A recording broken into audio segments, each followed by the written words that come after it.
Então vamos lá, gente. Vou começar.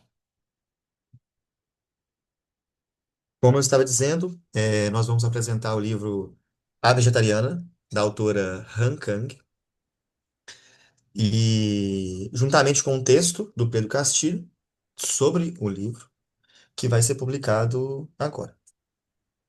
Bom, a gente dividiu a apresentação pensando no primeiro momento fazer uma apresentação breve sobre o livro em si, A Vegetariana, e logo em sequência sobre o seu texto. E a gente dividiu isso em algumas partes. Então, eu vou tomar só um certo cuidado na apresentação do livro, que é de não atropelar meus colegas. Então, eu vou fazer um resumo bem superficial, inicialmente, para que cada um do grupo possa aprofundar com as temáticas específicas, em cada parte do texto. Então, falando sobre um pouco do livro em si mesmo, acredito que a gente tem vivido uma popularização da cultura sul-coreana, né? Isso fica presente nas redes sociais ou na forma como a gente tem consumido cultura ultimamente. E isso combina uma certa formas tradicionais com formas globais. Então, acho que a popularização desse livro é um pouco o efeito dessa globalização da cultura sul-coreana, justamente por ser uma cultura que tem vendido o entretenimento de uma forma rica, assim. Eu acho que, se eu não me engano, a, a, a maior porcentagem econômica deles é de indústria de entretenimento. Então, vamos lá. O texto em si é, é publicado, na verdade, sob a divisão de três contos, que ficou conhecido depois pela publicação né, dessa condensação desses três contos em um livro, que ficou intitulado A Vegetariana. Essas três partes do livro, na verdade, são diferenciadas em tópicos e narrativas. Então, temos a primeira narrativa, intitulada A Vegetariana. É narrada pelo marido da protagonista, que se chama Yong-hee. É, ele coloca a mulher como uma mulher apática, utilitária, que nunca tinha dado tantos problemas, e começa a detalhar os questões que envolvem o início de toda a narrativa, né? O fato dela parar de comer carne. Ela tem alguns sonhos violentos com a carne, e por isso ela decide parar de comer carne. E basicamente o que a gente vê é a resistência da sociedade, do marido e da cultura com esse acontecimento. No segundo ato, intitulado A Mancha Mongólica, é narrado pelo seu cunhado. E aí, esse fato Tem só uns é detalhezinhos, né? Assim, que chamam a atenção. Tipo, no meu caso, chamou minha atenção, né? É uma certa indignação do marido, né? Assim, principalmente uma demanda dele com relação ao ato sexual que ela foi se afastando dele. Uma questão também importante é a demanda do pai, né? Assim, o pai, de certa forma, não aceitou essa posição dela. Então tem, vamos dizer assim, essa decisão dela produziu vários ruídos na organização familiar, né? Na postura do homem, principalmente relacionada a essa recusa ao sexo, né? E ao não eu estou comer carne, evitando. né?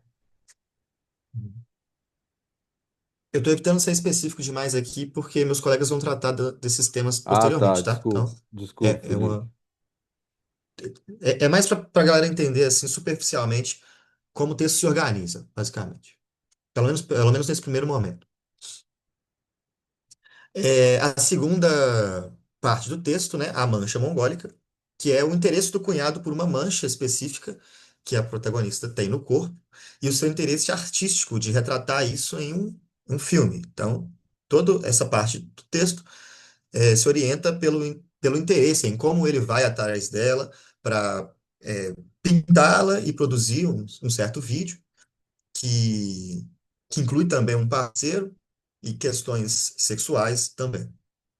Isso vai com certeza ser mais detalhado daqui a pouco. Mas, assim, é interessante perceber como essa temática vai também explorar questões como é, violência física, violência é, simbólica, algumas coisas assim.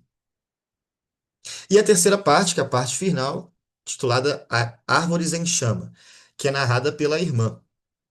E aí esse momento se passa uma espécie de hospital psiquiátrico, onde ela está internada, e onde a narrativa se passa posterior a um acontecimento que ocorre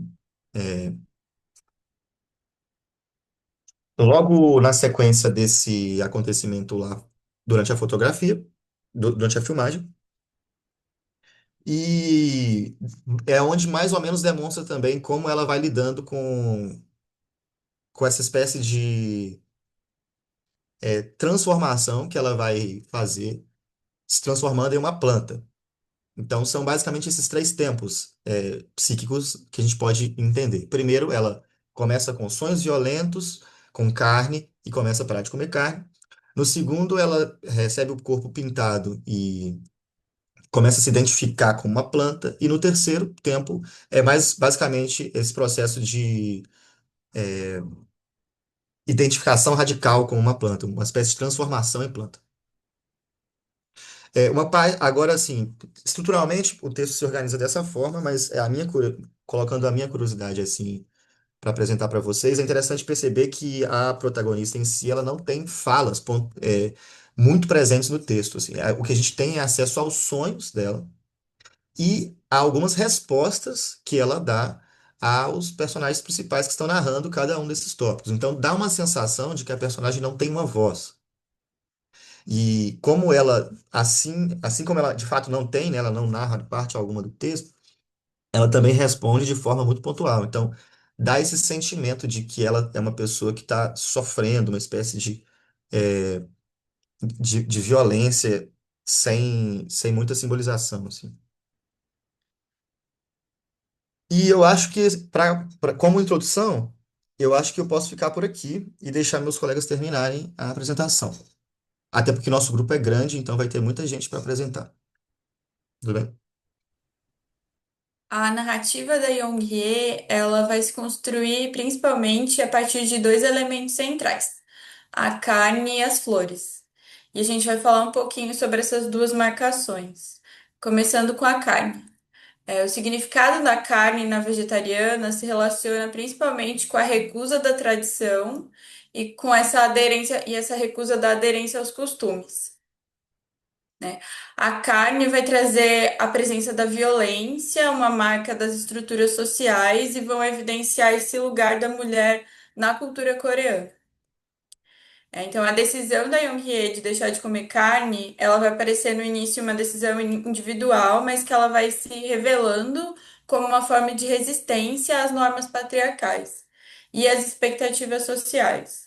Então, elas vão modulando esse controle que é exercido sobre o corpo feminino, né? O preparo da carne como uma obrigação familiar de preparar as refeições do marido, no caso da reunião de família na casa da irmã, essa necessidade de obedecer à vontade do pai. No encontro de negócios com o marido, a carne vai representar essa imagem do comportamento que deve ser exibido por uma esposa em público.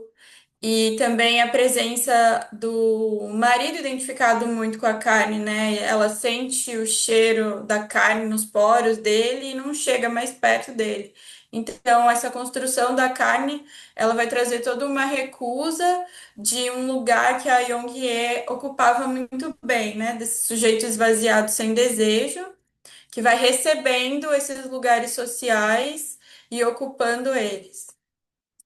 Então, ela vai começar a construir a identidade dela a partir da negação da carne. E vai começar a diferir drasticamente da descrição que o marido fazia dela, como essa mulher mais comum do mundo. Essa recusa da Young-hye, ela chega a parecer um pouco com a recusa do Bartleby, do I would prefer not to, uma recusa radical, né? Então ela vai começar a construir identidade a partir dessa recusa. Só que a recusa dela vai ser um pouco mais É profunda, porque ela interessante, chega a Bia. encarnar. Desculpa. Fala, situa pro pessoal aí qual que é a recusa do Batterby. Ah, então a gente tem esse escrivão, né, que está colocado nessa posição onde ele precisa aderir ao trabalho dele de maneira, todos estamos sujeitos, né, ao capitalismo, e aí ele vai se recusando a ocupar as funções dele, se recusando até que ele acaba num vazio radical. Mas se o professor quiser explicar um pouco mais, Pode fazer uma pergunta? Ou claro. depois? Talvez seja melhor depois para a gente não Ah, cortar a tá linha, joia. mas é com vocês. E aí o Batterby, né, o significante dessa recusa é esse I'd prefer not to, né? E Essa recusa o tempo inteiro dele de aderir a uma demanda que vem do outro, né? isso, mas a recusa da Young-hye vai ser um pouco mais radical, porque é uma recusa encarnada que vem do âmago dela, se impõe sobre ela, vai se impondo no ambiente dela também. E aí a gente passa para esse segundo elemento, o elemento das flores. A pintura que o cunhado vai fazer na Young-hye, né, para eles gravarem o vídeo, ele é um videomaker. Ela vai acabar ocupando a função de preencher e apaziguar o gozo invasivo em torno dos sonhos e dessa insatisfação que a Young-hye sentia em relação à carne. Então, a personagem até ali que se É, isso aí baseava. já é uma análise minha aí, né? Isso, a gente está comentando a sua análise, professor. Isso mesmo. Como o Felipe falou lá no começo. É só a coisa do Bartleby foi só uma digressão. Mas a nossa baliza principal é o seu texto mesmo. Acho que eu me perdi um pouco. Tá, Aí, os aí que você. desenhos. É, Isso. é Então, porque tem uma essa. cena, tem uma cena específica, né, Bia? Primeiro ele Isso. chama ela para pintar o corpo, né? Só os dois. Tem toda uma construção em torno disso, né? Ela vai encontrar uma coisa que possa representar essa nova posição dela. Ela vai se estabilizar nessa condição de pessoa flor. E essa posição dela tem muito a ver com a ligação dela com a natureza, né? Lá na parte da irmã, no final, a irmã vai narrar uma passagem que as duas fugiram para a montanha e se perderam lá. E a Young-hye queria ficar, ela disse para a irmã mais velha que queria ficar lá para sempre. Então, vai ser uma espécie de encontro possível da Young-hye com a identidade dela. E a irmã, ela vai fazer essas ligações todas que vão amarrando a história no final e lembrando de como essas coisas se juntam, né? De toda a violência do pai e de como ela foi atravessando a família, né? Como o irmão delas recebia essa violência e passava adiante, ele era muito agressivo também, batia nas outras pessoas. A irmã da Young-hye, ela aprendeu a agradar, então ela ia se esquivando dessa violência e aí ela encontra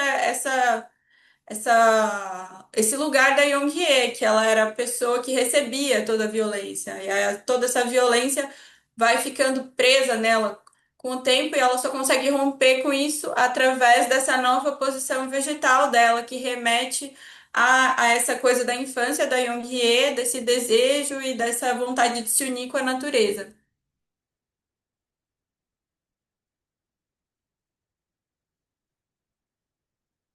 Acho que a gente já pode passar para a tatuagem agora. Então vamos lá para tatuagem, né? Bom, eu fiz a construção do caso, não necessariamente vai coincidir com a leitura que o Pedro fez, mas eu acho que pode ser legal, né, que a gente enriquece o debate. E, e eu tomei o caso, né, o livro como caso, os testemunhos que estavam ali, para além do da Yogie, tendo em vista que a gente pode tomá-los como vestígios, né, do grande outro ali que é partilhado, desse discurso que é partilhado nesse núcleo familiar. né? E que assola cada um de uma determinada maneira. Eu identifiquei um par significante que seria a violência e a não violência, né? Pensando nessa dialética imaginária dual, e que, ao contrário da neurose, não há essa possibilidade de um bucle, né? De formação de um bucle e vira uma holófrase, né? E a gente não consegue dialetizar esse par. E a intenção que a gente poderia pensar como a forma de estabilizar, né, seria através da metáfora delirante, né, de uma suplência que o Lacan vai colocar, mas enfim, eu vou ir construindo o caso e a partir disso a gente vai incrementando essas questões que eu estou trazendo. O marido começa narrando, né, a Yogi, colocando ela como uma mulher muito neutra, muito passiva, que ficava apenas trabalhando com as questões do lar, cozinhando, e que não dava muita opinião, e nisso já fica algo de uma certa violência, né? Uma violência velada, da maneira que ele relaciona-se com ela. E nisso tem um certo momento em que ele se depara com ela na geladeira da casa, petrificada, e ele pergunta a ela, por que você está nessa geladeira e todas as carnes jogadas, né, no chão? E aí ela não consegue responder muito bem, mas ela fica, eu tive um sonho, eu tive um sonho, eu tive um sonho, e não vou mais comer carne, né? Eu vou ficar vegetariana, vou me tornar vegetariana. E nisso entra um sonho dela, né, o fragmento desse sonho, em que ela conta que uma família que estaria num parque reunida, comendo carne, fazendo churrasco, e ela chega ali toda ensanguentada, porque há pouco ela tinha passado por um determinado lugar cheio de carne, tinha comido e estava toda ensanguentada. E ela vê essa dualidade, assim, de famílias que ela descreve até como supostamente felizes e ela ali ensanguentada de carne. E aí, nisso, o marido narra de que ele achou muito esquisita essa mudança, ela parar de comer carne, porque a família dela era muito carnívora, né? Era algo que eles faziam muito entre si, partilhavam esse momento. Então, eu tomo como o desencadeamento da psicose esse momento, né, em que algo comparece em relação a esse vestígio familiar e que diz que a gente vai entender de uma violência, né, que inclusive é narrada pelo marido no começo do texto, quando ele se refere a ela, a forma que ele se refere a ela. Aí depois disso, que ela vai parando de comer carne, isso vai causando mal-estar no marido, esse comportamento, porque em vários momentos ele a encontra em frente à geladeira petrificada. E aí, ele liga para a família. Ele até fala muito claramente, eu não acho que seja o caso de um cuidado mental ou de levá-la para algum lugar para pensar nisso. Vou falar com a família, né? E aí ele entra em contato com os sogros, na verdade, com o sogro e com a cunhada. E aí eles acham isso muito estranho, mas falam assim, não, a gente vai resolver isso, vai ter um almoço familiar e a gente vai poder conversar sobre isso com a Yugi. E aí, nesse almoço familiar, acontece uma certa coerção, né? E ela é obrigada, ela é impelida a comer. O pai enfia a carne na boca dela.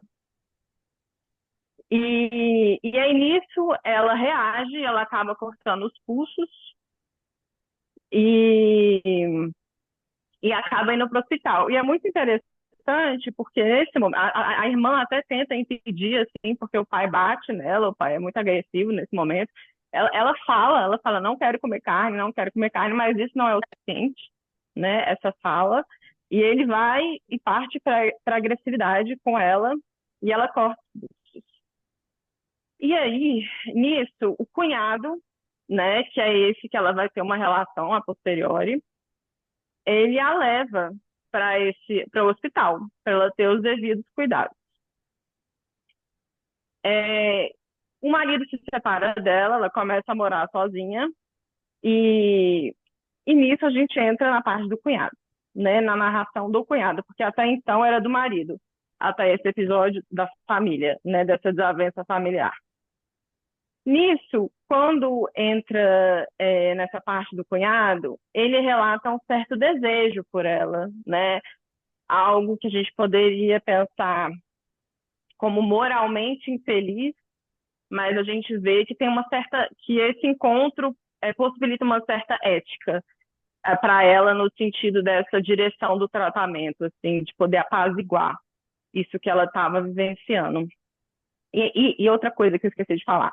Nessa parte da violência da família, tem um sonho, aparece um sonho intercalado, em que ela narra que ela tinha um cachorro, que o pai, que o cachorro a mordeu, e nisso a reação do pai nesse sonho é prender o cachorro pela coleira e começar a andar de moto com ele até ele morrer.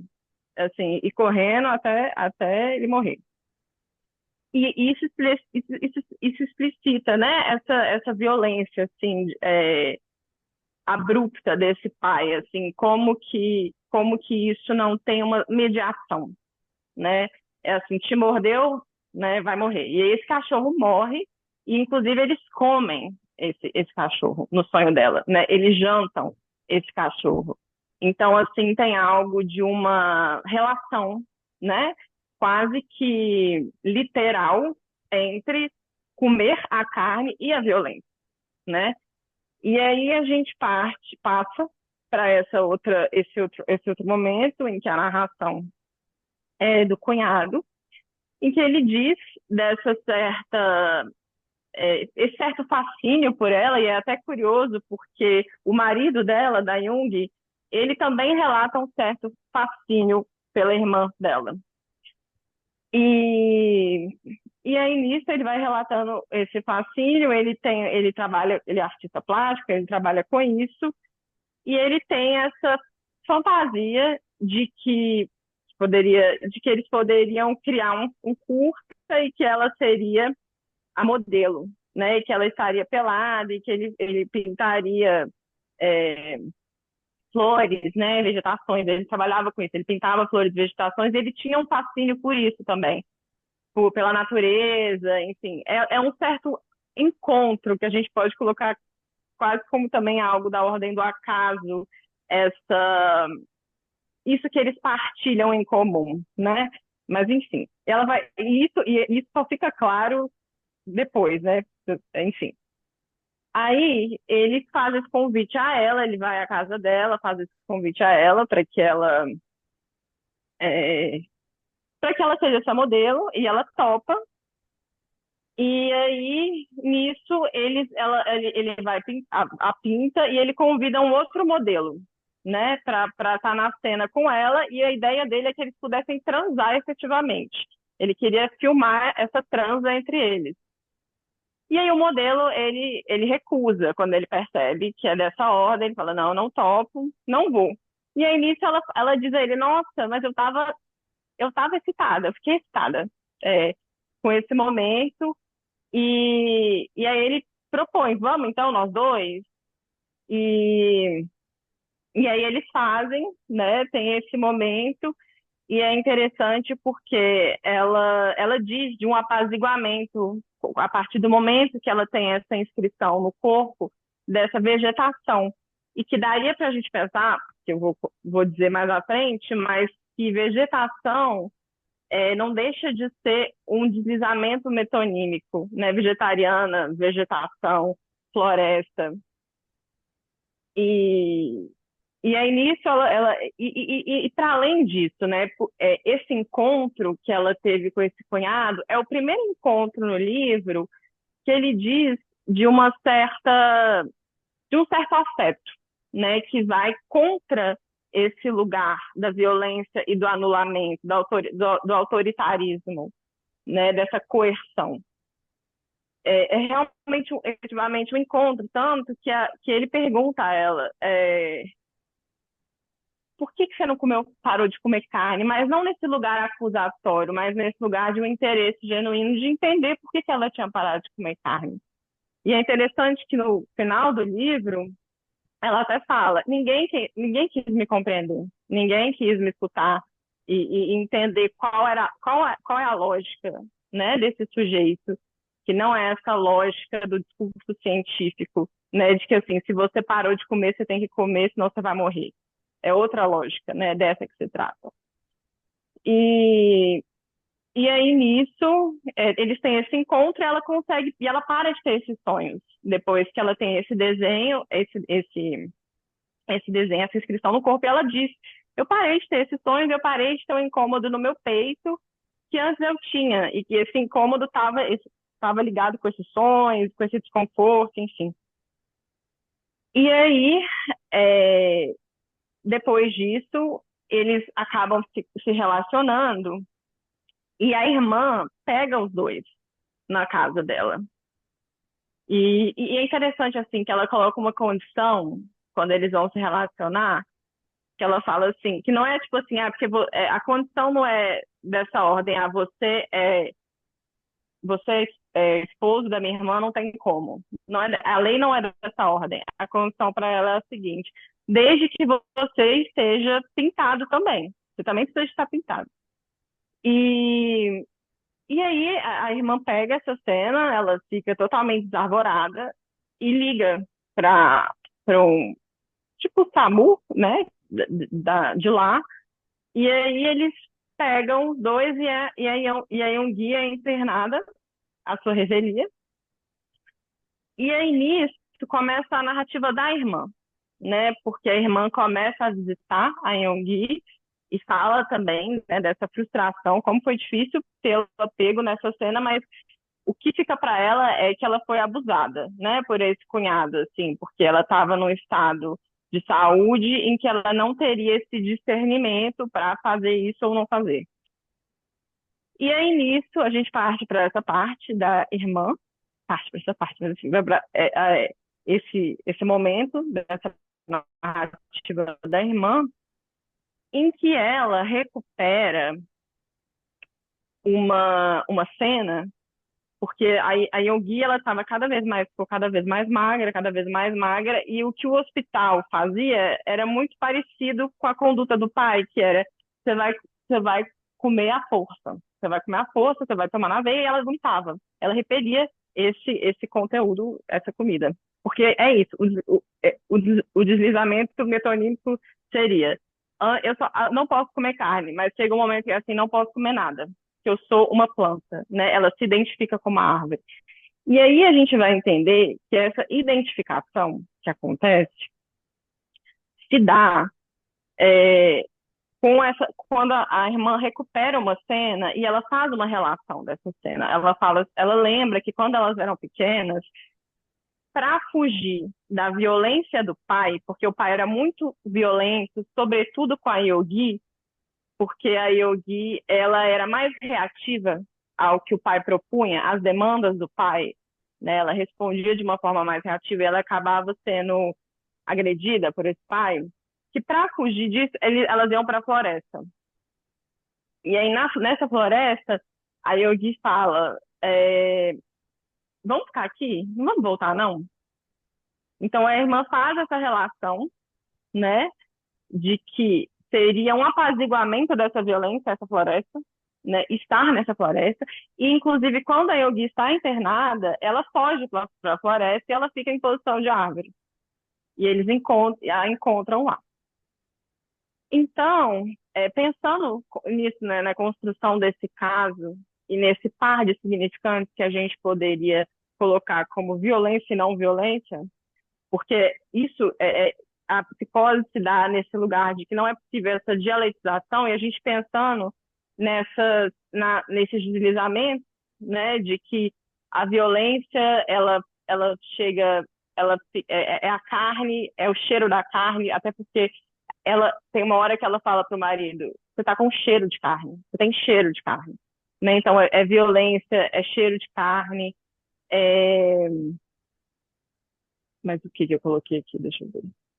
E em contraposição, a gente pode, a violência, cheiro de carne, sangue, tudo isso que remete a ela isso que ela vivenciou, né? Essa demanda do pai que é muito atravessada pela violência.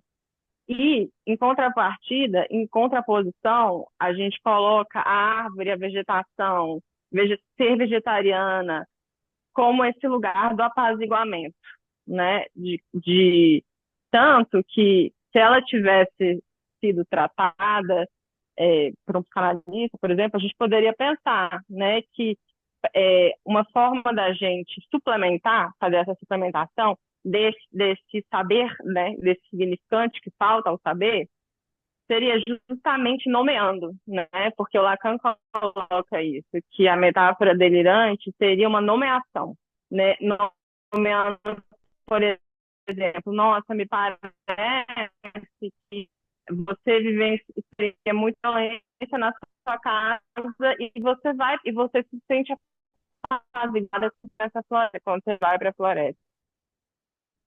Ela, né, talvez fazer uma tatuagem de flores poderia ser uma maneira dela, como ela poderia resistir a essa violência, né, como ela poderia se proteger dessa violência que aparece nessa díade e como a gente poderia também cessar esse deslizamento metonímico incessante que acontece a partir do momento que ela não é tratada, né, não é tratada por essa ordem, né, do discurso analítico, né, que eu digo que ela foi para o hospital, né? Ela foi para o hospital tomar soro. Bom, e é por aí que eu construí o caso e, e acho que agora a Carol pode acrescentar da parte do texto do Pedro, enfim. Ei, Bacana, gente. Amanda. Daqui a pouco a gente conversa, né? A gente vai colher a apresentação de vocês e a gente conversa. É, Então, e aí eu fiquei com uma parte de tentar apresentar essa leitura que o Pedro faz, né? É só um minutinho. E aí eu e a Amanda ficamos quebrando a cabeça hoje, assim, pensando nesse ponto né, da letra, que eu acho que é um tema caro pra mim, assim, ao mesmo tempo, né, amor e ódio, que ao mesmo tempo que eu acho que eu entendi a coisa, aí eu fico assim, que eu tô arrumando?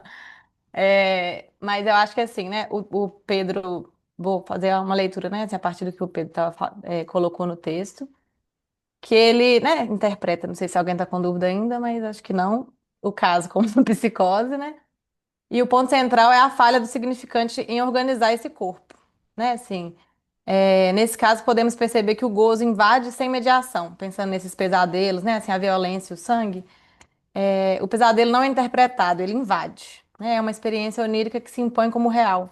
Então, não tem muito uma... Ela não interpreta, né, assim, esses sonhos pela via do simbólico. Ela toma isso como algo do real, que aquilo é perturbador, né? E aí, é, e aí eu fiquei pensando, né, assim, nesse ponto da diferença do significante da letra, porque eu acho que, né, o Pedro vai fazendo uma aproximação, não sei se eu entendi certo, assim, mas uma aproximação do significante e da letra. E eu fiquei pensando, mas não é o contrário, né? Assim, não é diferente, assim. Aí eu fiquei pensando assim, que enquanto o significante organiza, diferencia e produz o sujeito a partir das articulações da linguagem, a letra opera então como um traço, resto, marca e erosão, né? É isso que esburaca, digamos assim, né? Que faz esse caminho, esse trilhamento. Que incide sobre o corpo e fabrica uma borda ao real. É exatamente nessa formulação que Pedro é, é nesse ponto que Pedro faz a formulação, né, que ele retoma aí Lacan para pensar nessa proposição de gozar de um corpo. Acho que ele começa a dizer isso, né, quando os meninos começam a apresentar, disso que chamou a atenção dele em relação a essa recusa do sexual, né? Assim, alguma coisa disso que afastou dela dessa posição sexual e que para ela de fato era insuportável, né? Chegou um momento que isso era insuportável.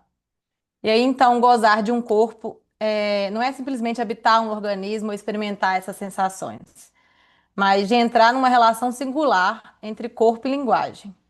Relação que não se reduz à significação. Aí eu fiquei pensando nesse ponto da letra, né? Assim, onde alguma coisa da letra pode operar para além da significação, né?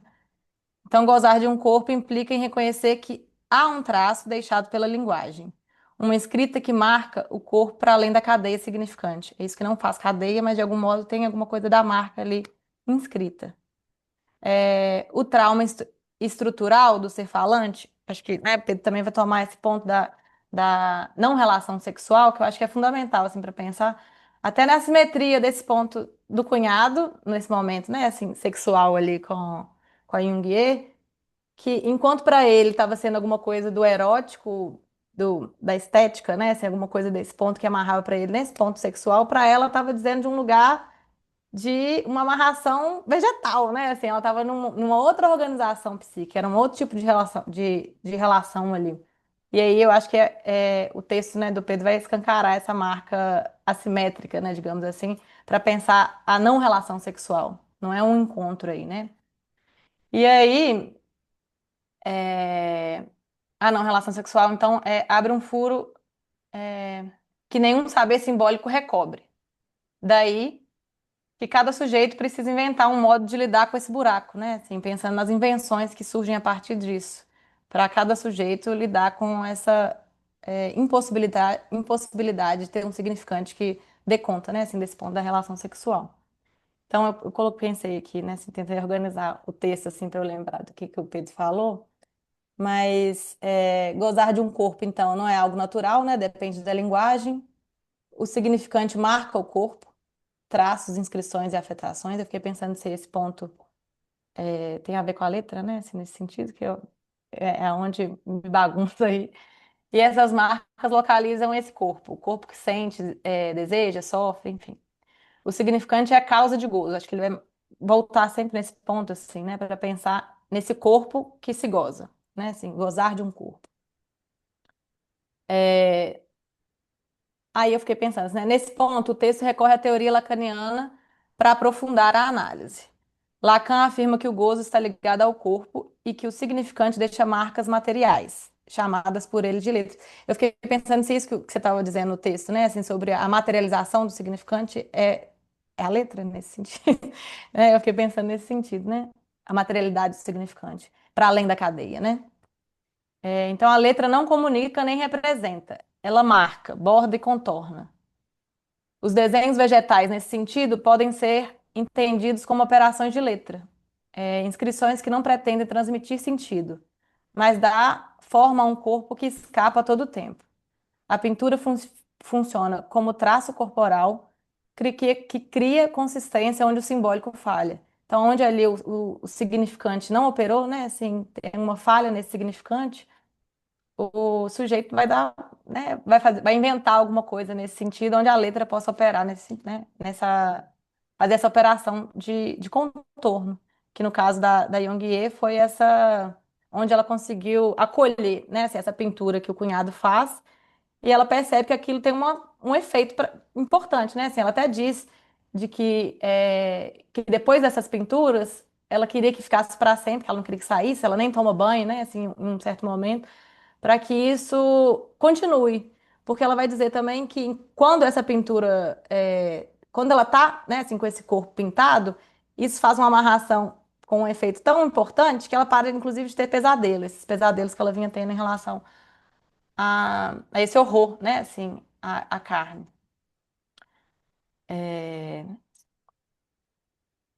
E aí, né, assim, acho que é importante também voltar nesse ponto de que em Lacan não existe o significante da relação sexual.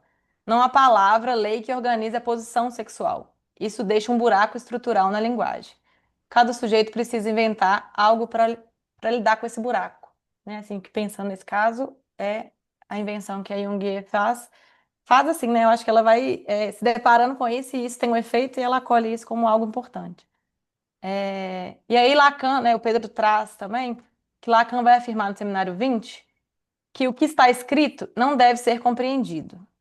A escrita não é da ordem do sentido, não é da mesma cepa do significante, por isso que eu fiquei pensando, né, assim, porque isso está no Leitura Terra, assim, de pensar que essa diferença entre o significante e a letra, que é onde o significante não operou, talvez algo da letra dessa marca possa ter algum efeito, né, assim, no caso, assim, nesse sentido. E aí, a partir disso, a gente pode pensar numa escrita, talvez, né? Então, a escrita é o traço deixado pela linguagem no corpo, aquilo que se lê como erosão, sulco, marca, tal como ele elabora em Literatura Terra. Pedro resgata essa ideia ao dizer que os seres falantes permanecem à deriva da escrita traumática que vivificou seus corpos. Né? Pensando nesse ponto, onde o corpo é vivificado. Não há um significante guia para o sexo. Portanto, o corpo é o lugar onde algo dessa falta se inscreve. Então, a escrita, né, nesse caso, é o desenho, que a gente pode tomar aí como uma escrita, torna-se então uma invenção de corpo, né? Assim, onde que alguma coisa dessa marca pode contornar, né? Assim, dar uma forma de cercar um buraco deixado pelo impossível da relação sexual. O gesto de pintar plantas no corpo não é estética para ela, né? Talvez para o cunhado, sim. É uma escrita de sentido, é uma escrita no sentido lacaniano. É uma forma de materializar um traço fora do sentido. E isso faz um contorno, né, de corpo aí. Então, Pedro, em sua leitura de Lacan, chama isso de invólucro corporal, né? Assim, pensando nesse ponto dessa amarração. Uma superfície produzida pela inscrição que dá contorno ao gozo, como se o desenho, né, das plantas pudesse vestir esse corpo, um contorno que o simbólico não dá. E aí a letra, né, me parece fazer essa operação. Então, essa pintura é o que permite Jung ter um encontro sexual, né? Só a partir desse momento que ela se pinta, e que, inclusive, é só se o cunhado também se pintar que ela topa um pouco desse ponto, né? Assim, porque não se trata de uma relação sexual no sentido erótico, mas no sentido, para ela ali, de uma amarração enquanto vegetais, assim. Então, ela faz borda ao real que rompe, produz uma espécie de segunda pele, uma cobertura que possibilita existir junto ao outro. Sem essa pintura, o corpo dela não encontra forma de estar no mundo. Acho que ela vai tentando, né, assim, de algum modo, fazer isso, que ela já vinha de um histórico aí, que ela estava tentando parar de comer carne, ela estava tentando, de algum modo, não, né, lidar com essa aparição do real nos sonhos dela, que ela não consegue muito bem, mediar isso pela via do simbólico. Então, a pintura é, portanto, uma letra no sentido lacaniano, um traço que organiza um modo de gozo. Então, assim, o desejo de sair da carne, né? Assim, pensando nesse ponto que sempre aparece, que ficou aparecendo, né, no livro inteiro, tão presente na obra, ganha aqui uma tradução concreta. Tornar-se planta para escapar a uma lógica de destruição e dominação. Então, ela vai fazendo essa dinâmica, né? Assim, de pensar aí como que esse desenho, de algum modo, faz, pode fazer, né? Pode operar como esse contorno, essa suplência aí da não metáfora, né? Que ela não vai metaforizando pelo simbólico. E, enfim, acho que é isso, assim. Eu fiquei um pouco com dúvida em relação a esse ponto da letra, mas acho que vi a cabeça do Pedro balançando e acho que por aí. Se não for, me complemente, por favor, que eu fiquei muito tentando entender esse ponto. Obrigado, Carol. Alguém mais vai falar ou a gente já pode abrir a conversa? Temos mais duas Tem o pessoas. final do texto ainda, né? Você acha que você vai fazendo Isso. um resto da construção ali. Uhum. Vocês estão me escutando? Sim. Tá? Então, chegamos ao capítulo Frida e Yonguie, em que Pedro estabelece um paralelo entre a protagonista do livro e Frida Kahlo, tomando por referência a obra Raízes, de 1943. Nas páginas finais da Vegetariana, a irmã de Yonguie se depara com o fato de que ela recusa sua condição humana e se comporta tal qual uma planta, uma árvore. Inclusive, diante de uma forte tempestade, foge do hospital psiquiátrico e se põe imersa à densa floresta, até ser encontrada pelos profissionais do hospital. Em seguida, passa a ficar de ponta cabeça por horas a fio e diz ter sido durante um sonho que descobriu que todas as árvores estão de cabeça para baixo com as mãos ao chão. E aí ela diz, né? Eu estava de cabeça para baixo e do meu corpo cresciam folhas. Das minhas mãos brotavam mais raízes. As raízes iam perfurando a terra, mais e mais profundamente. Senti que uma flor ia nascer no meio das minhas pernas e as abri. Abri bem as pernas. Preciso me encharcar de água. Não preciso de comida, mana, só de água. E nesse momento do livro, ela já está sozinha, assim. Só a irmã dá algum suporte para ela, né? Toda a família a abandonou. Na obra Raízes, Frida é retratada com seu corpo imerso em terra árida, de onde brotam folhas e troncos de uma videira que parecem fertilizar o solo. E aí, de fato, a obra se assemelha muito a essa cena que a Jung descreve de si, né? Já na pintura Minha Ama e Eu, Frida é um bebê que se alimenta do leite de uma ama. Os ductos lácteos de um dos seios da ama se assemelham a ramalhetes de pequenas flores, dos quais a criança se serve do leite. Se na primeira obra é Frida quem nutre a terra, nesta ela é nutrida. E então, nesse encontro entre Frida e Onguier, a dimensão do corpo, natureza, encontra uma manifestação própria. E aí chegamos ao final com a Thaís, ao final do texto.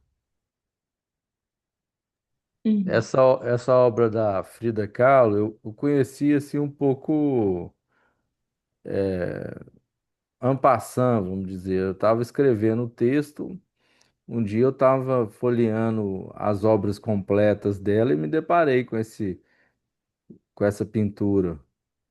Eu achei que era muito semelhante e comecei a investigar e resolvi escrever esse trecho aí, fazendo uma aproximação. Eu vi que tem um desenho junto, né, de uma criança. Um outro desenho da Uhum. vegetariana Não, ali na sua escrita tem um outro desenho também dela. é a minha filha que desenhou. Eu contei para ela a história da vegetariana e ela Ah, desenhou. ficou bem legal. Ficou E bem virou legal. Eu nossa. desconfiei que era sua filha mesmo. Mas eu gostei de dar essa apropriada, não sei como que você deve ter contado a história para ela, né? Mas E eu virou acho a que ela imagem captou do mais. nosso grupo do WhatsApp também. Uhum, sim, bem. Encaminhando aqui, só dando os traços finais, né?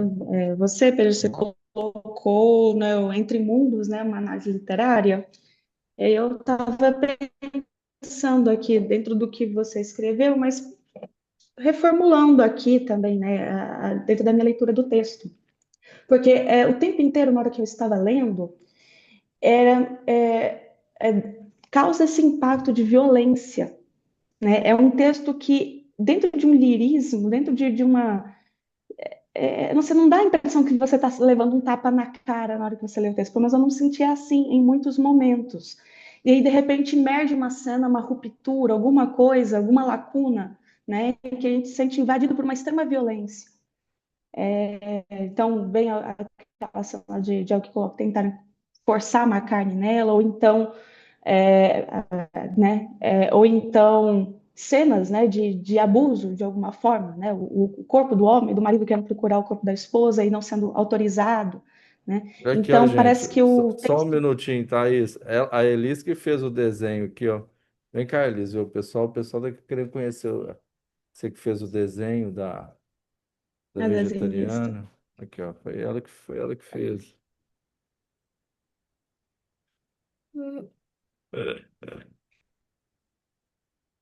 Oi, Elis. Arrasou demais, Elis. Falou que você arrasou, Elis. Diante das- Tá bom, desculpa.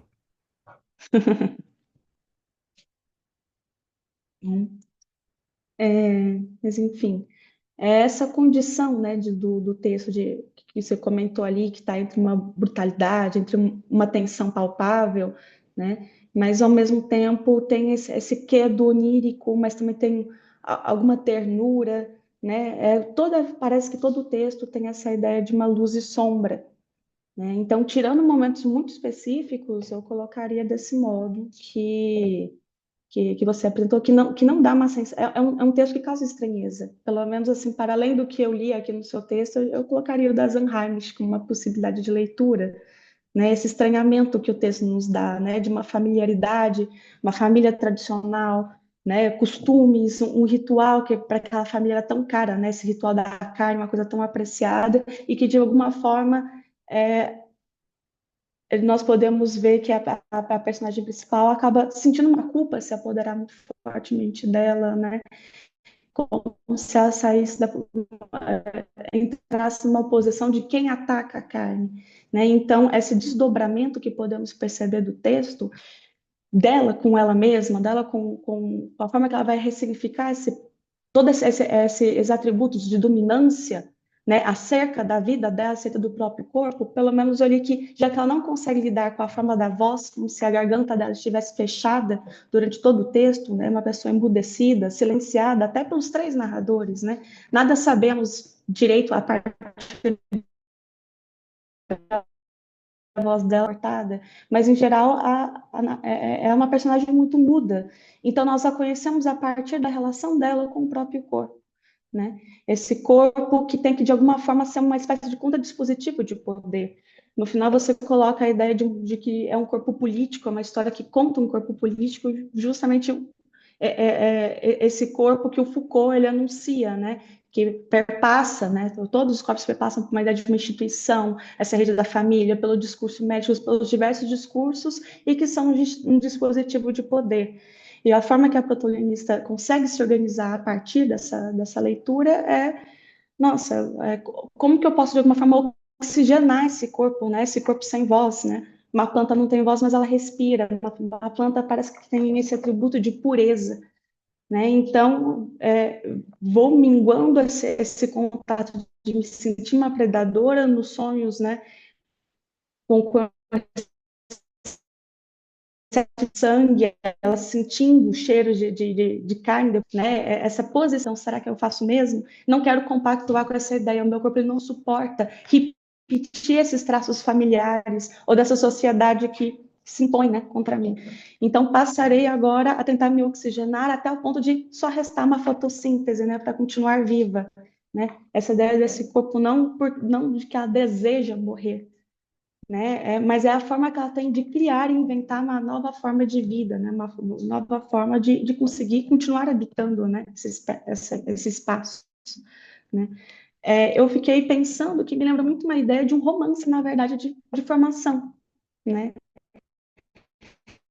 É esquisito porque é estranho pensar num romance de formação, como vemos, a partir desses traços narrativos, né? Geralmente quase com monólogos interiores, né?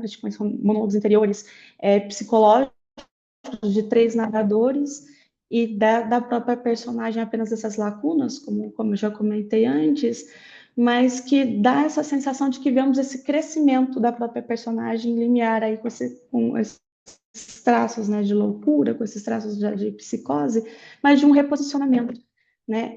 De alguma forma, eu me lembrei um pouco de Alice no País das Maravilhas, quando você cita, né, que está entre uma parte entre um texto entre o absurdo e o maravilhoso, né, que quer se deparar com um mundo que parece às avessas tudo que você faz, porque é assim que acaba sendo a leitura desses narradores acerca dessa protagonista, né?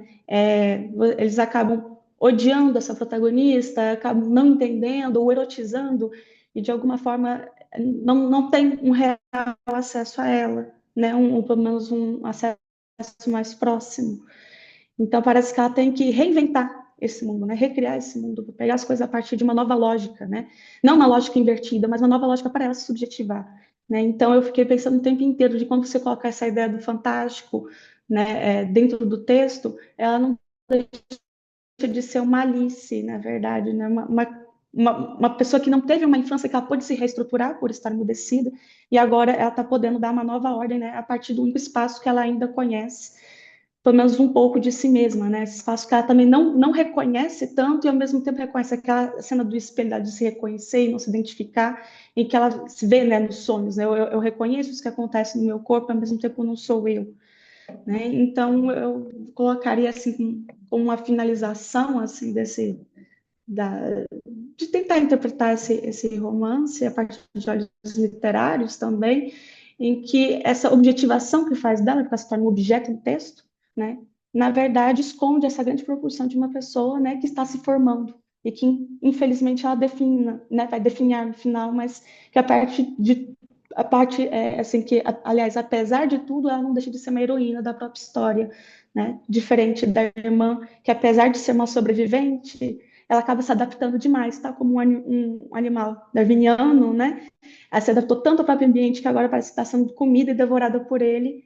Ela foi de tamanha forma de uma reconstrução de si, que agora ela não se permite mais que esse mundo a invada desse determinado modo, né? Ela vai tentar negar isso nas últimas consequências. Mas seria isso. Vamos finalizar por aqui a apresentação. Muito bom, Thaís. Obrigado. Agradeço. É, Gostei muito, viu, do seu texto. Gostei bastante. Ah, que bom. Então, gente, assim, é um texto que tem várias entradas, né? Sobretudo, se a gente for levar. Deixa eu só um minutinho que eu vou sair daqui.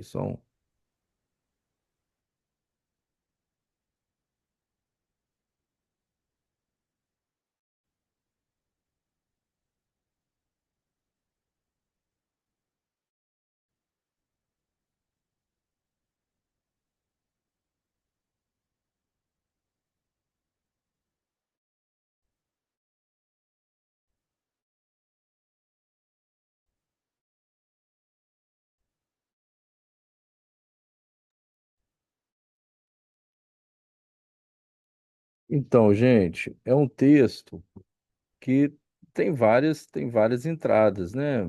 Possíveis. Eu, de certa maneira, vocês estão me escutando? Me vendo bem? Então, ih, tá congelando.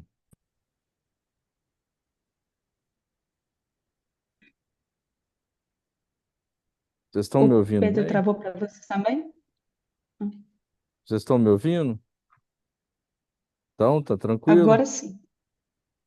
Então, gente, é um texto que ele tem várias entradas, né? Assim, a minha escolha, vamos dizer assim, de fazer a análise dele é a partir dessa perspectiva lacaniana, principalmente levando em consideração essa questão do corpo. É, a Amanda, né, trouxe um pouco essa questão da metáfora delirante. É, a Thaís chegou também a comentar um pouco essa perspectiva Foucaultiana, né, da questão da docilização. A gente pode também fazer uma leitura, levando em consideração essa situação atual, né, que é esse debate ecológico, e ela faz essa escolha desse delírio, que tem essa perspectiva ecológica, que eu acho que também é interessante. É, a gente pode também fazer uma leitura com relação ao patriarcado, mas o que que eu estava interessado ali, né? Pelo menos assim, o que que de certa forma me suscitou uma leitura desse romance, que é um romance que ganhou o prêmio Nobel, né? Isso aí é importante a gente também lembrar dentro de um certo contexto, que de certa forma acho que tem uns 4, 5 anos que ele ganhou o Nobel, né? Então, toda essa perspectiva ecológica, toda essa perspectiva decolonial também, né, com relação a essas questões do patriarcado, elas também podem ser lidas a partir de um certo olhar aí com relação a esse romance.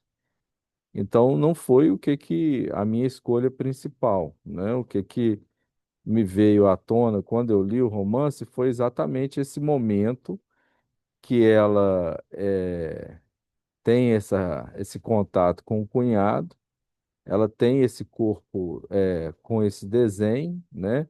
E alguma coisa do afeto circula. né? Eu acho que o que que é importante a gente ver é que algo do afeto ali faz circular, produz um sentido, e é a partir daí que eu comecei, né? A apresentação da Carol foi mais de encontro lá ao meu texto.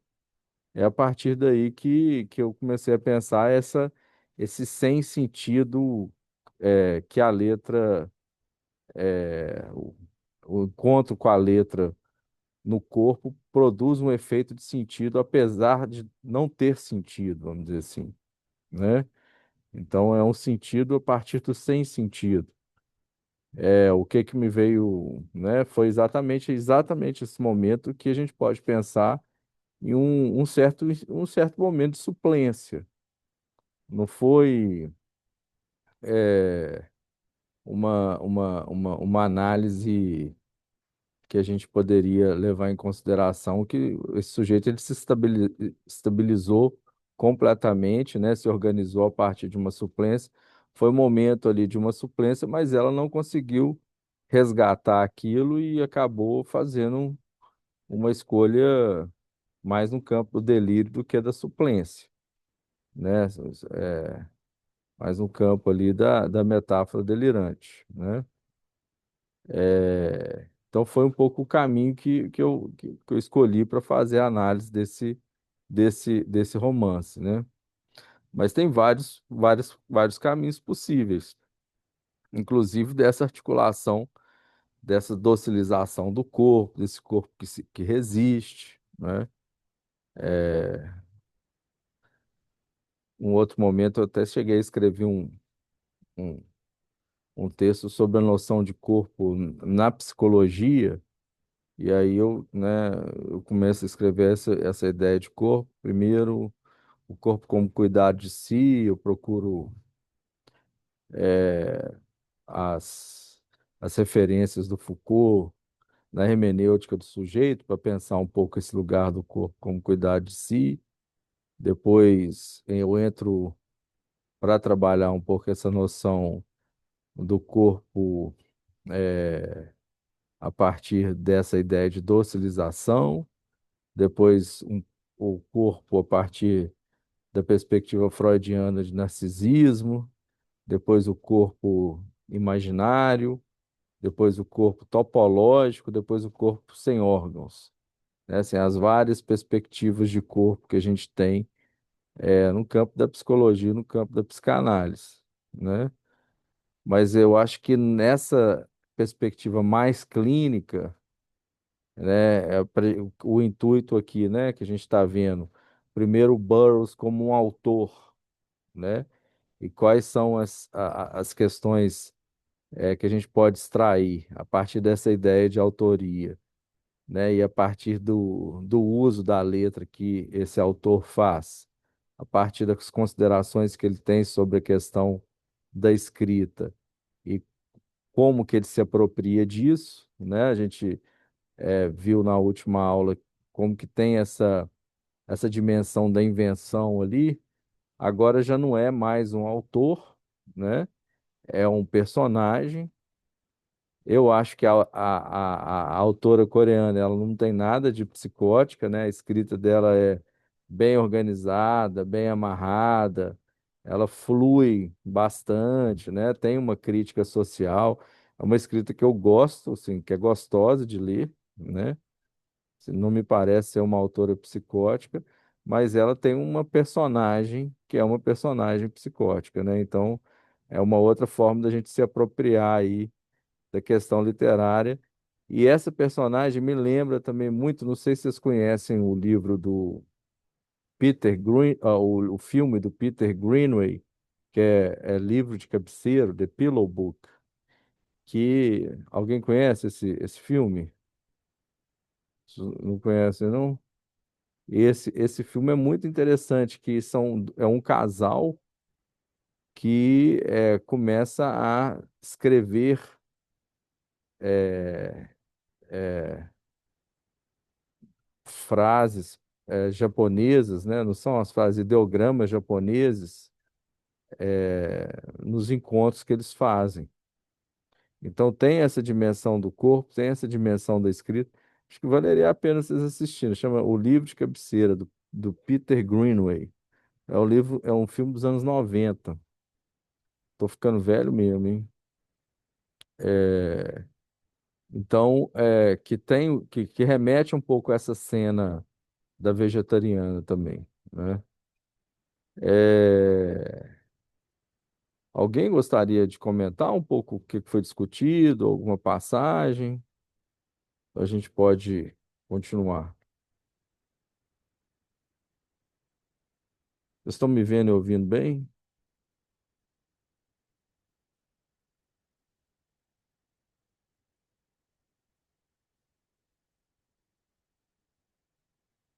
A Silvia eu conheço. Então, gente, continuando um pouco aí com essa questão da suplência, né? Separei aqui um pouco algumas referências aqui para a gente é, pensar,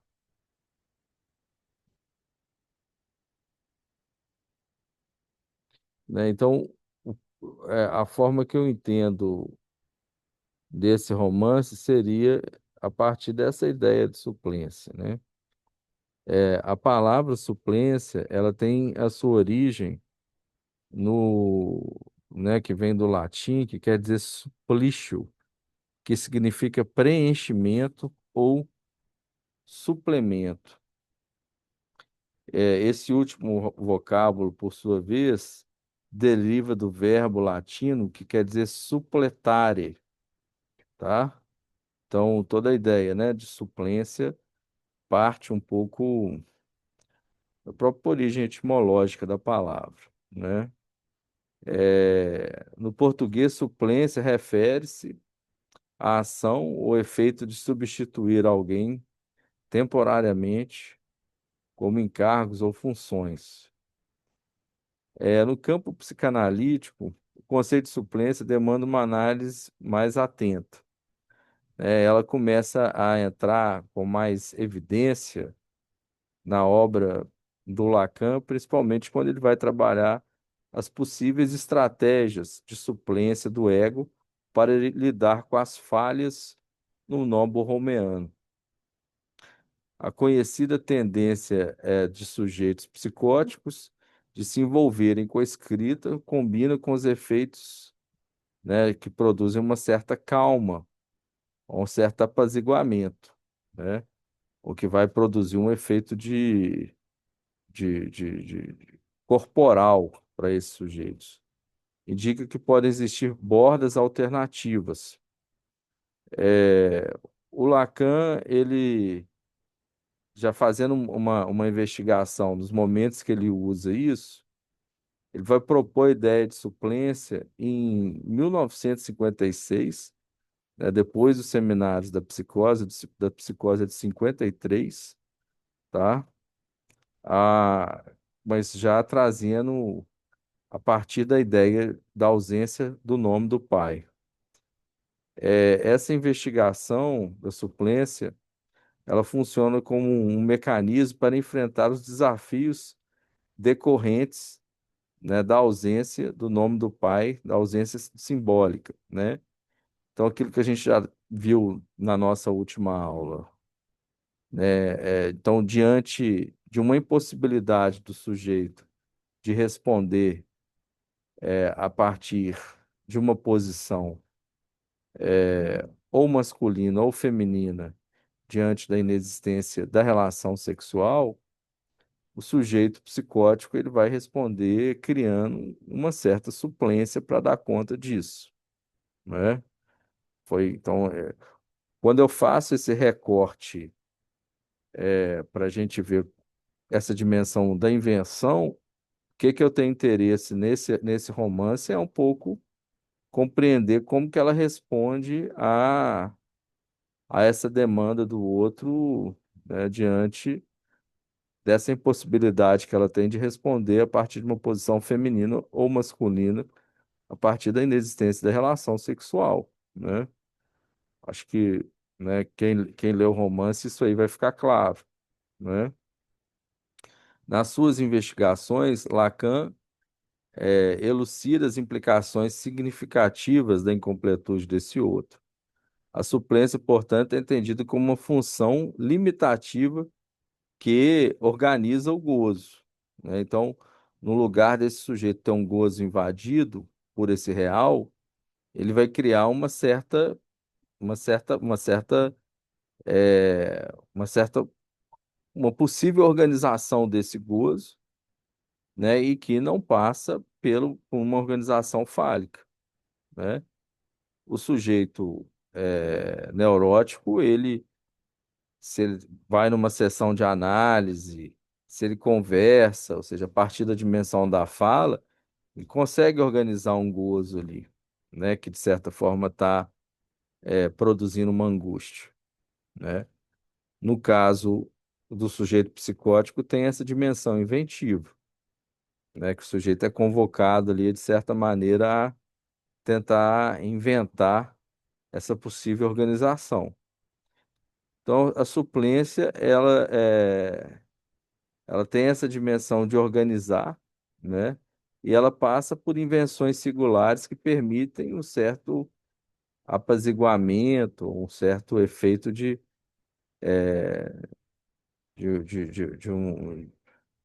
de uma reorganização ali desse gozo que aparece na maioria das vezes invasivo, né? Trata-se da invenção de uma nova estrutura, né, de falta, uma falta que não pode ser suprimida pelo simbólico, pelo símbolo fálico, ou seja, uma ausência que o símbolo não pode remediar. A elaboração, né, aquilo que a gente já estava vendo lá no seminário 23. Então, o ponto ali de desenodamento, né, tem que fazer uma certa sutura, uma certa suplência ali para organizar um ponto que desorganizou, né? O Joyce também ele vai fazer esse uso da escrita. A gente vai ver na semana que vem que o Joyce vai fazer esse uso da escrita e também alguns sujeitos podem não utilizar da dimensão da escrita, mas podem utilizar de uma imagem, tá? A tatuagem também funciona assim, no certo sentido, tá? Algumas tatuagens para alguns sujeitos têm esse efeito de suplência que não passa pela letra, mas passa pela questão da imagem, tá? Então, nesse caso, a gente tem uma posição um pouco ambígua, que pode ser letra, mas que pode ser uma imagem também, porque ela pintou, né, imagens de planta no corpo, tá? O estatuto da imagem fica mais claro para a gente entender, a gente pegar, por exemplo, o conto Marguerite Duras, de Marguerite Duras, o deslumbramento, em que ela vai virar le centre du regard, ela vai virar o centro do olhar, tá?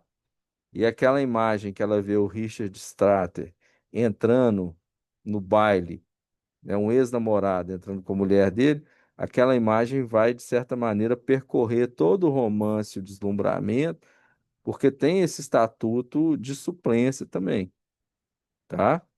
Você pode encontrar algumas imagens que têm essa função, tá?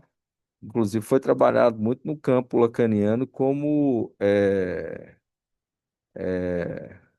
as imagens indeléveis, tá?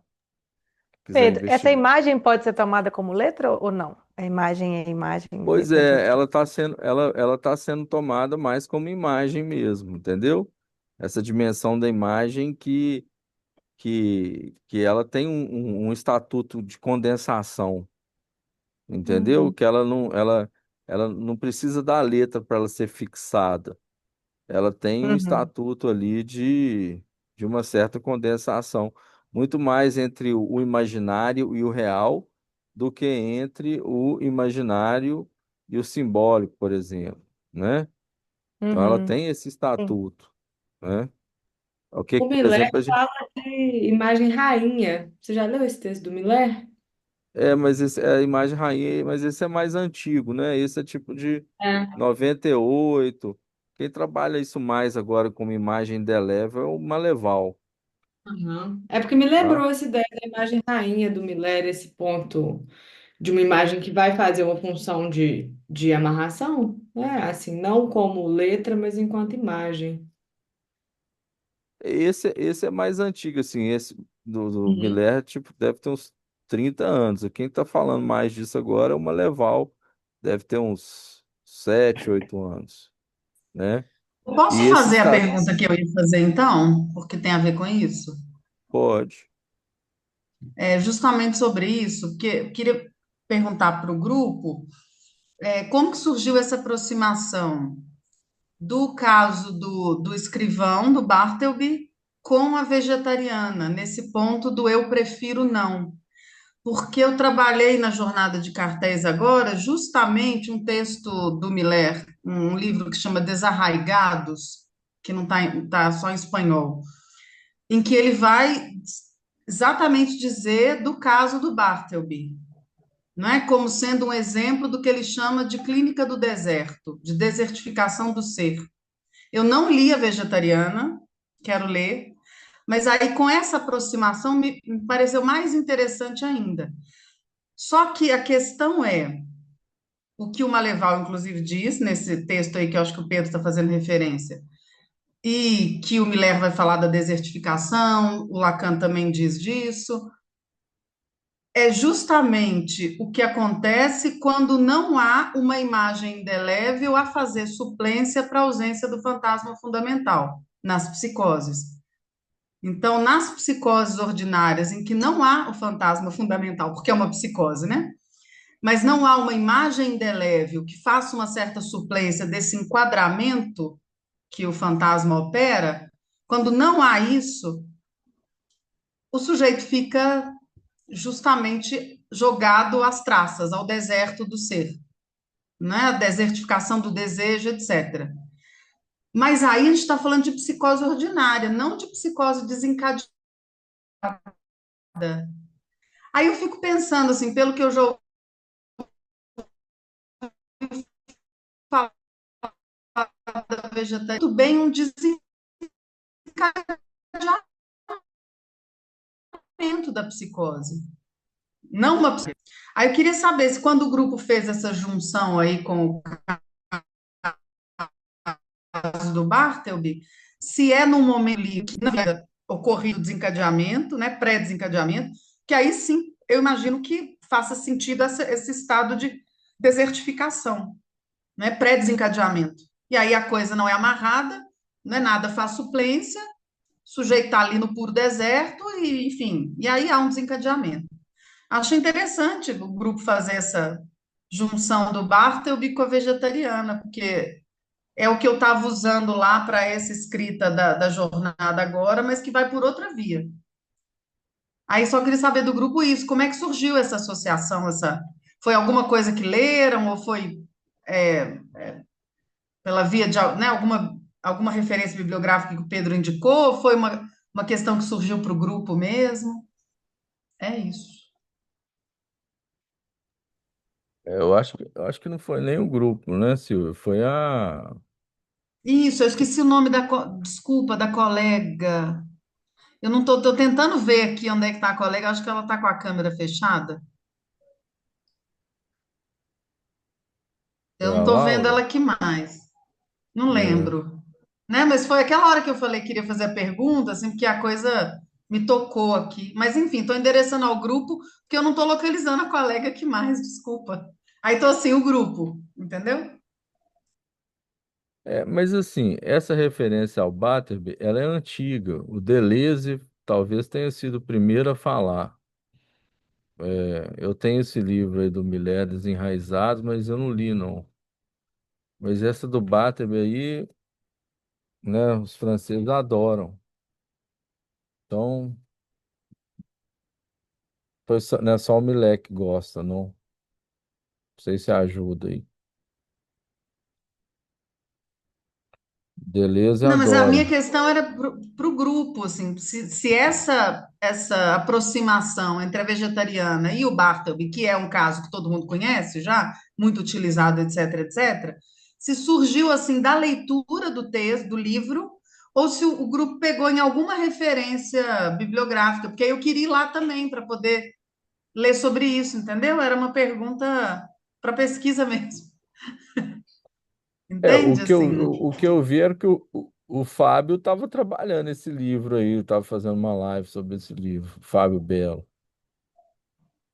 É, mas acho que ele vai por outros caminhos, né? Talvez, não sei. É, Mas enfim, por isso que a pergunta era para o grupo, assim, só para saber se tem uma referência que faz essa aproximação que eles possam indicar, porque eu queria ler, ou se é algo que surgiu da própria leitura do grupo, que é muito interessante, né?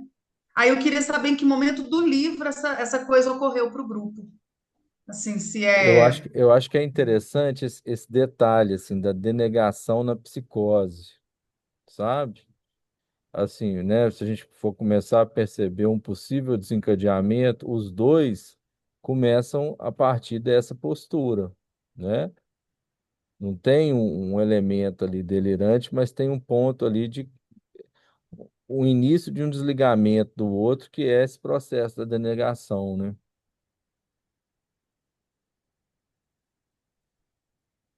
No caso do Silvia. Butterby, oi? Não, eu só ia responder a Silvia, eu ia falar que quem vai saber dessa resposta é a Bia mesmo, porque ela que fez essa articulação. A gente não fez, não. É, Ah, tá. É, estou procurando ela. Depois eu É, pergunto para ela também, eu, então. eu Mas acho que muito eu posso legal. tentar responder um pouco o que que eu entendo, porque eu conheço o conto do Bartleby, não conheço vegetariano, mas acho que pelo resumo que as meninas apresentaram, acho que dá para a gente traçar uma relação muito simples, assim, no sentido de dar a resposta que esse sujeito dá a um outro invasivo, né? Um outro suposto invasivo da psicose, assim. Que é essa posição da recusa, né? O Bartleby é o cara que vai responder ele de uma forma, vamos dizer assim, fazendo uso de um semblante de cordialidade. I'd rather not, eu preferiria não fazê-lo.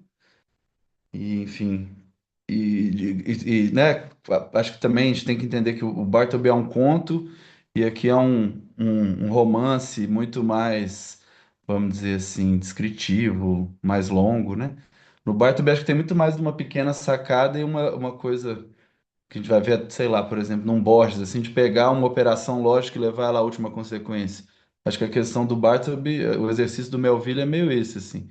Pensa um cara que vai recusando tudo ao ponto que ele recusa o próprio mundo, o próprio, né? Ponto que, se eu não me engano, ele termina meio como o Schreber terminou, assim, né? Como um ser isolado, assim. E, de certa forma, a recusa da vegetariana a esse pacto social em torno da carne é uma forma dela fazer barra a esse gozo invasivo, assim. Eu acho que eu vejo uma relação clara nesse sentido, assim. Agora, se é uma psicose ordinária, se não é, se, enfim, se é uma psicose desencadeada, eu acho que, né, enfim, eu acho que a gente pode pegar, fazer um paralelo entre operações que estão em jogo na psicose. Agora, enfim, entre essa discussão, adentrar num diagnóstico e tal, são obras de ficção que acho que a gente pode ir torcendo, assim, na medida do que for conveniente.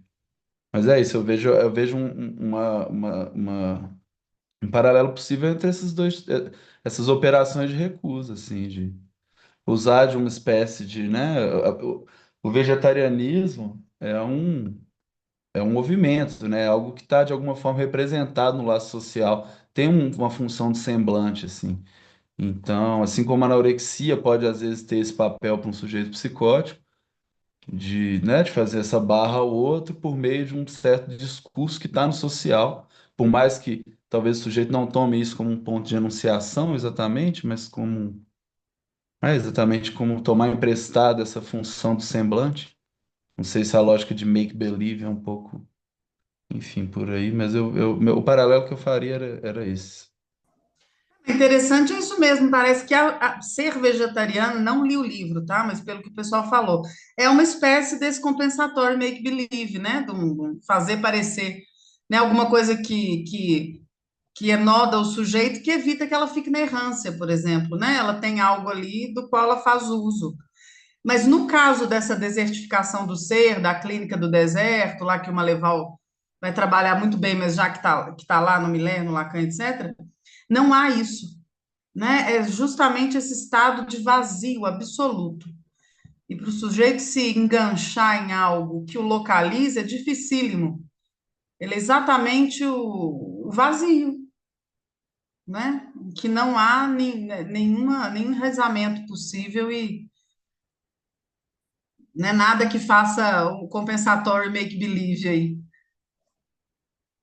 Mas obrigada, Luiz, pelo esclarecimento aqui também. Eu acho que se a gente puder fazer um exercício de especulação, assim, se o Bartleby tivesse enganchado a recusa dele ao trabalho, ou alguma posição política, alguma coisa que possuísse uma representação tal qual o vegetarianismo produz, talvez. Um anarquismo, né? Né? Uma coisa É, assim, sei lá, eu, eu não fui no anarquismo para não ser sacana com os anarquistas, mas por exemplo, se ele politizasse o gesto dele, é, talvez a gente conseguisse fazer um paralelo ainda mais íntimo, né, entre as duas narrativas. O interessante é que os dois constroem algum significante para se ancorar, né? E o analista atento, ele vai utilizar desse tipo de nomeação para o sujeito se organizar de alguma forma.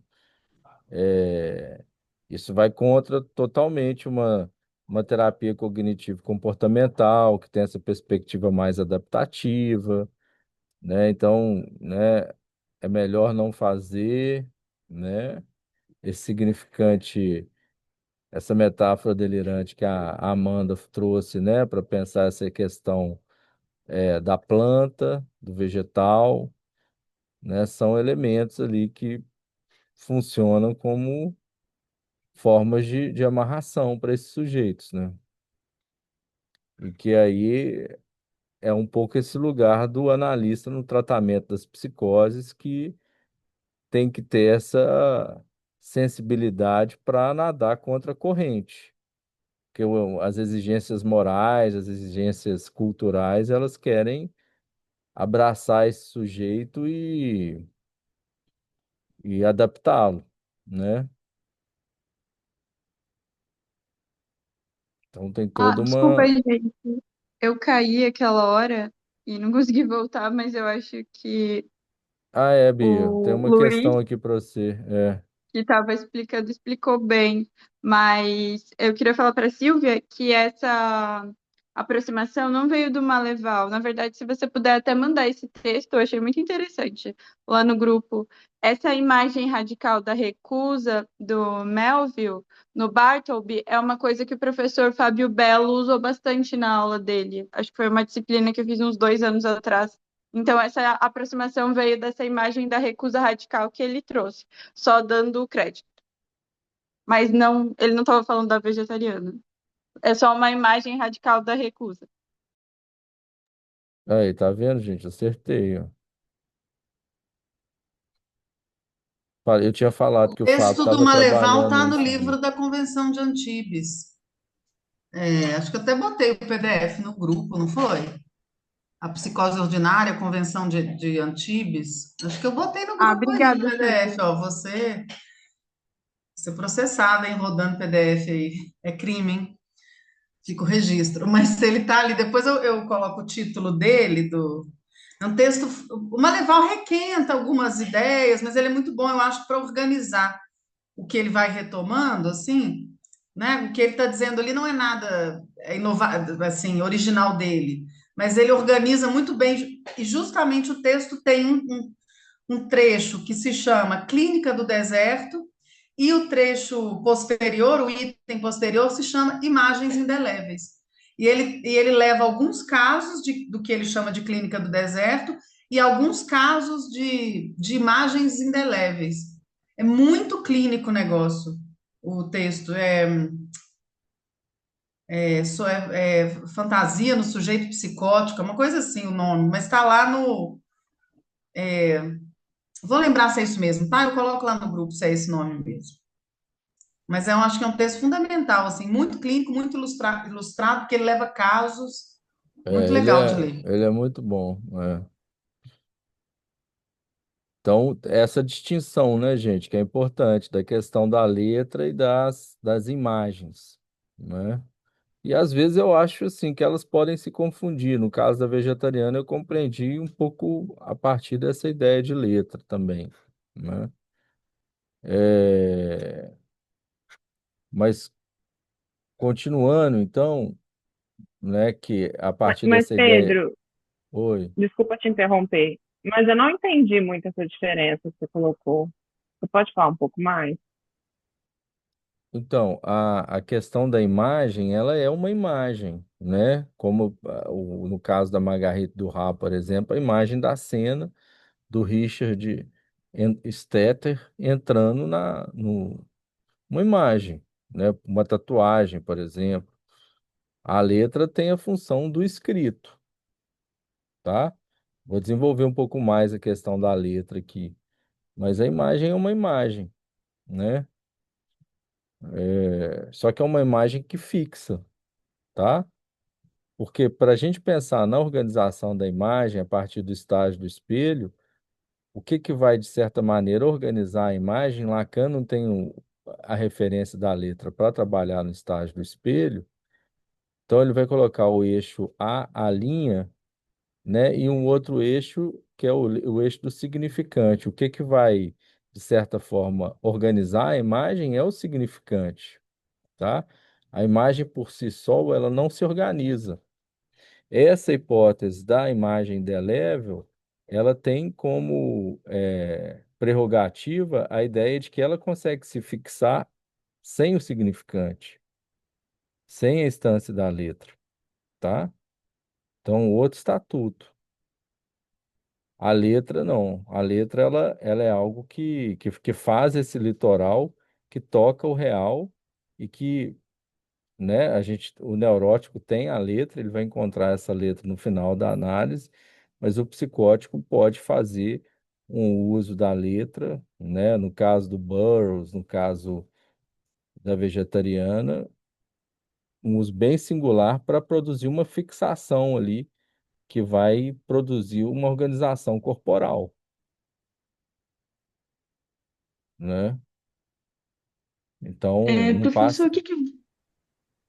desculpa aqui, professor, mas o que que você pensa no caso da Love Stein, considerando que ela tem essa cena da imagem indelével, que é a cena de arrebatamento, que pelo menos quando eu estudo, eu compreendo que seja uma invasão do real no sujeito, né? O arrebatamento é visto como um rapto do sujeito, de si mesmo, né? Então é como se o real caísse, desabasse sobre sua cabeça no formato da imagem, né? Da cena do baile, de um rapto é um rapto do noivo e um rapto de si, porque não é um ciúmes que é né, que é gerado na LOL, mas sim, na verdade, um fascínio, né? Um fascínio completamente apoderante, né, de si. Só que a forma que o corpo dela tem como se redistribuir nisso é que ela fica em paz, abre aspas, paz, em 10 anos em que ela topa se casar com o primeiro que aparece, vamos colocar assim, fica 10 anos em uma cidade diferente e parece que ganha até um traço de neurose obsessiva compulsiva, vamos dizer assim, né, com muito toque, muita arrumação, até que ela retorna para a cidade dos pais dela, onde viveu a cena do baile, e ela volta a um contexto de errância, procurando pessoas para reviver a cena do baile, né? Então, quando você comenta essa cena leve, eu fico pensando sobre, talvez, isso que que você colocou como suplente, seria essa tentativa dela, durante esses 10 anos, de tentar se ancorar um pouco, de tentar refazer a vida dela, né, como uma pessoa da sociedade, mas o que que faz, né, se o que faz isso, ela topar ir para a casa dela, voltar para essa casa, ela quis voltar para aquela errância, o que que torna esse sujeito que sabe que foi ali vamos dizer assim, sua vida saiu do eixo, né, o que que faz ele querer voltar? Se ela realmente, a cena do baile foi expulsa da cabeça dela durante esses 10 anos, ou se ela realmente estava fervorosamente ali tentando descontar nas arrumações e nos cuidados com os filhos dela, né? Não sei como é que fica esse estágio aí. E quando ele usa essa ideia de estar no centro do olhar também, eu acho que é por aí que passa a questão do imaginário, lá no texto, Uhum. né? Deslumbramento do Margarida Duras. Mas a gente pode ler esse texto do Maleval, eu li há muito tempo, a gente pode ler ele. Se a Silvia mandar, a gente lê ele de novo para ver se fica mais claro. Vamos voltar aqui com a Tá suplência? no grupo lá, mandei no grupo do WhatsApp lá o livro onde ele tá mesmo, não é na Convenção de Antibes, não. Eu confundi aqui. Tá lá. É um livro muito legal, e aí tem esse texto lá que é muito bom. Obrigado. Então, o que que a gente tem, né? É nessa questão, a suplência ela vem entrar no lugar dessa não inscrição do gozo fálico que alguns sujeitos padecem, né? Então é preciso apontar duas funções atribuídas a do objeto perdido, que é o vazio de gozo a partir do qual se estrutura a economia libidinal do sujeito, e de outro, ao operador, que permite a busca de uma recuperação dessa perda no campo do outro, ou seja, como mais de gozar que se pode obter sem nunca chegar a tamponar esse vazio inicial.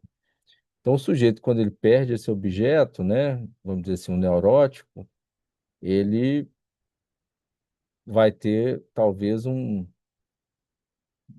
possível encontro quando Lacan trabalha muito no seminário 10 a Angústia, que ele vai trazer um pouco essa ideia de que uma faceta desse encontro do objeto que é sempre impossível é o que vai produzir uma angústia, né? No caso de uma psicose, esse objeto ele nunca está totalmente extraído. Então ele tem um gozo ali que ele não é simbolizável, né? E que ele pode ser tratado a partir dessa ideia de suplência. Então, assistimos a uma versão, né, uma possível versão de tratamento desse gozo a partir dessas invenções que esses sujeitos fazem, tá? Então, a ideia de invenção, ela é interessante para o campo das psicoses. O que a clínica da psicose nos ensina a respeito desse objeto, né, da suplência, é que a função estruturante da extração do objeto, ela não ocorre totalmente, né? Então, o que a gente vê é aquilo que a gente já trabalhou no discurso do capitalista, que esse sujeito não passou pela castração, no discurso do capitalista isso vai estar claro, né? É uma certa capacidade de invenção que pode ocorrer para que esses sujeitos consigam, de certa maneira, se organizar. É, Então, a noção de suplência, ela vem, né, com uma tentativa de criar uma consistência, de criar um significado para alguns sujeitos, né? E, no caso do Joyce, a gente tem também o sintoma, né? E tem também essa diferenciação. Como se a gente pode diferenciar sintoma com TH de suplência? Isso é uma outra questão, né? Com relação à letra, que é importante a gente também entender um pouco mais,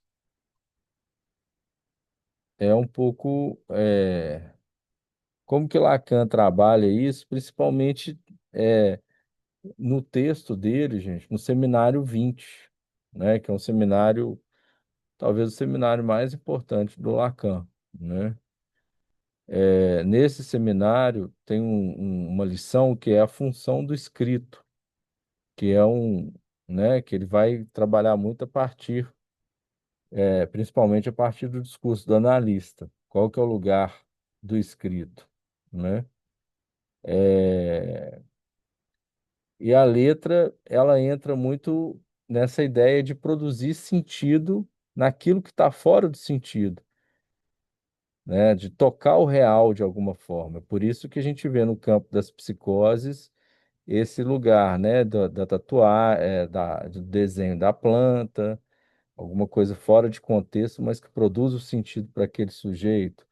No método cut-up do Burroughs, tá?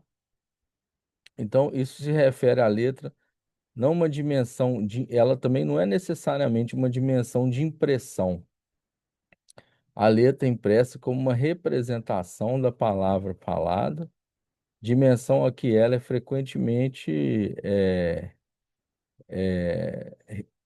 vamos dizer assim, de certa forma reduzida. Mas a letra, ela tem essa dimensão escrita e ela também pode ter uma dimensão também que tem outros efeitos, né? Dessa marca no corpo também, né? Então a letra é, ela pode ser uma escrita do dizer, né? Ela tem esse ato, né? O ato que distinguimos, que também tem uma diferença do ato da fala, tá? Então, uma coisa é a fala, outra coisa é a letra, mas a letra também tem algo dessa dimensão do dizer, de se inscrever, né? É, vamos pegar um exemplo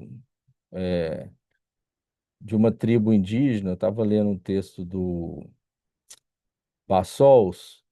Aí ele dá esse exemplo da tribo indígena, né, de um índio que coloca várias sementes num- numa linha, entrega para uma indígena, né, e essa responde com várias conchas, né? E a palavra, por exemplo, a palavra que ela utiliza é fã, que significa seis, que o índio dá essas seis sementes, tá? E ao mesmo tempo quer dizer apaixonado. E a palavra Ian, que significa oito, mas que quer dizer também concordância, né? Então, o índio ele dá essas sementes, essas seis sementes para a indígena, e ela responde com essas conchas, né? Com oito conchas, que tem um sentido ambíguo, né? Para essas duas, uma quer dizer seis, outra quer dizer oito, mas uma quer dizer apaixonado e a outra quer dizer concordância. Então, é esse jogo ali, né, que ele vai falar que tem esse efeito de letra, porque tem essa dimensão do amor em jogo nessa troca, né? Essa ideia de que existe algo que se escreve para o outro, né? Dessa mensagem que se escreve para o outro. Então, Lacan, nesse texto, A Função do Escrito, ele traz muito essa ideia de que se escreve as cartas de amor, a gente escreve cartas de amor, né? Uma coisa parecida com o Fernando Pessoa, acho que é o Fernando Pessoa que fala um pouco isso, mas isso mais no campo da neurose, né? Então, a letra, ela vem com uma certa forma de encobrir esse gozo, né? Desse das Ding que de certa forma não foi extraído, né? Um gozo que torna-se borda, onde o gozo está no centro e né, a partir de um certo conhecimento, de um certo saber que se pode cobrir esse gozo. Então, o que que a gente vê na ação da vegetariana é cobrir o gozo com um certo saber, é dar sentido para esse gozo. Apesar de ser algo fora de sentido, é o fora de sentido que vai produzir sentido, né? Então a letra ela não tem essa dimensão do significante de mandar um significante um que vai ser produzido um significante 2. Ela não tem esse endereçamento.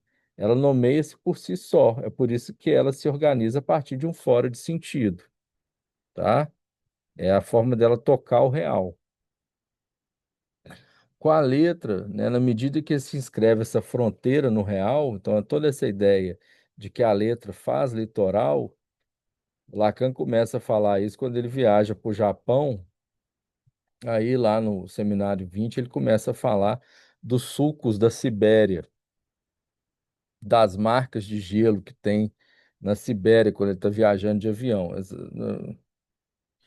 E aí ele começa a falar que são essas marcas que fazem litoral, que fazem borda. Então, a ideia de letra como algo que vai bordear, que vai tocar esse real, né? Aquilo que nem é o mar e nem é a terra, tá exatamente no litoral. Então ele usa essa metáfora para descrever o que ele vai entender como letra.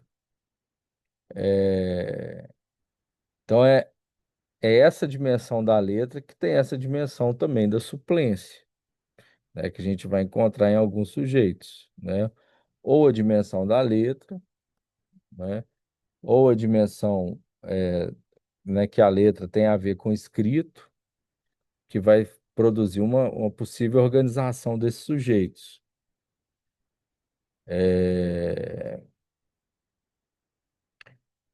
Então, é aquilo que, de certa maneira, vai criar uma descontinuidade, né? Vai marcar uma passagem de um momento para o outro, tá? Essa ideia de letra e que vai estar também no texto dele, Leitura Terra. A gente, né, se vocês, depois a gente pode ler também o texto Leitura Terra com mais detalhe para ver aí uns caminhos possíveis, né? Mais algum comentário, gente?